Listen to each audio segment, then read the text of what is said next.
G S T registration ಬೇಕಾ ಬೇಡ ಅಂತ ಚೆಕ್ ಮಾಡ್ತಾ ಇದ್ದೀರಾ? ನಿಮ್ಮ ಟ್ಯಾಕ್ಸಬಲ್ ಸೇಲ್ಸ್ ಮಾತ್ರ ಕ್ಯಾಲ್ಕುಲೇಟ್ ಮಾಡಿದ್ರೆ ಆನ್ಸರ್ ರಾಂಗ್ ಆಗ್ಬೋದು.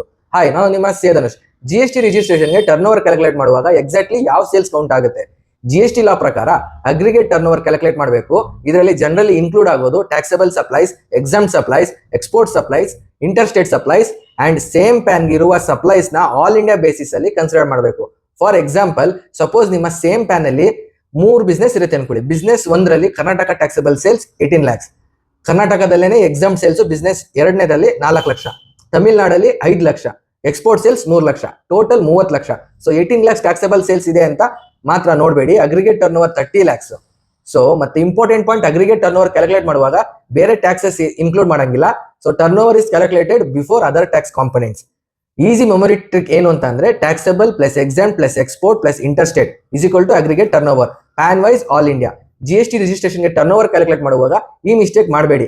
Save this reel, next time turnover calculate ಮಾಡುವಾಗ ಯೂಸ್ಫುಲ್ ಆಗುತ್ತೆ. Thank you.